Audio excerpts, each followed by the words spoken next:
Hi friends, welcome back to my channel. నేను మీకు ఇక్కడ ఒక చిన్న టిప్ అనేది చెప్తానండి.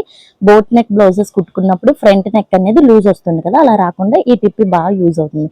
ఇప్పుడు చూడండి, ప్రిన్సెస్ కట్ కోసం మనము ఫ్రంట్ నెక్ తీసుకుంటున్నాం కదా, అక్కడ మనము సెంటర్ డాట్ వేస్తాం కదా, అక్కడ సెంటర్ డాట్ దగ్గర ఇలాగా ఊక్స్ పట్టి కాజా పట్టిని సెంటర్ ఫోల్డింగ్ పెట్టి అక్కడ డాట్ అనేది వేస్తాం కదా.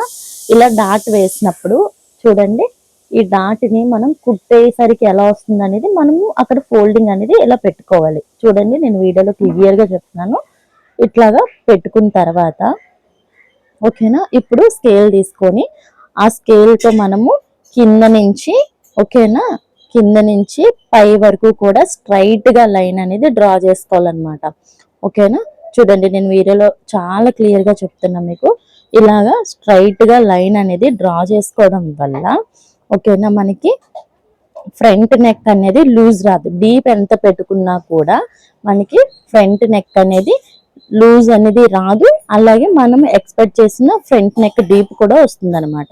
చూడండి, ఇలా స్ట్రైట్ గా రావాలన్నమాట మనకి. చూడండి, క్లియర్ గా నేను మీకు చూపిస్తున్నాను వీడియోలో. ఇలా స్ట్రైట్ గా రావాలి.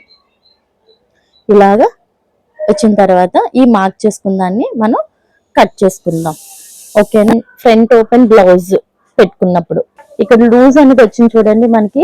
ఇక్కడ మనం ఏదైతే కట్ చేసుకుంటున్నామో ఓకేనా, అది మనకి కటింగ్ లో అనేది పోతుంది. పోయిన తర్వాత మనం బ్లౌజ్ అనేది కట్ చేసుకొని కుట్టుకుంటున్నాం కదా, అంటే ఇక్కడ మనకి వెడల్పు అనేది తగ్గుతుంది. నెక్ వెడల్పు అనేది తగ్గడం వల్ల మనకి డీప్ ఎంత పెట్టుకున్నా కూడా ఫ్రంట్ నెక్ అనేది మనకు అక్కడ లూజ్ అనేది రాదు. చూడండి, ఇక్కడ మనము డాట్ అనేది ఓపెన్ చేసాం అనుకోండి, క్రాస్ వెళ్తుంది. అదే డాట్ ని క్లోజ్ చేస్తే మనకి స్ట్రైట్ వస్తుంది. ఓకేనా, కావాలంటే ఈ టిప్ చాలా బాగా యూజ్ అవుతుంది. బిగినర్స్ మీరు కూడా ఒకసారి ట్రై చేయండి. ఈ టిప్ అయితే యూజ్ అవుతుంది అనుకుంటున్నాను. మీకు నచ్చితే లైక్ చేయండి, షేర్ చేయండి, సబ్స్క్రైబ్ చేయడం మర్చిపోద్దు. Thank you.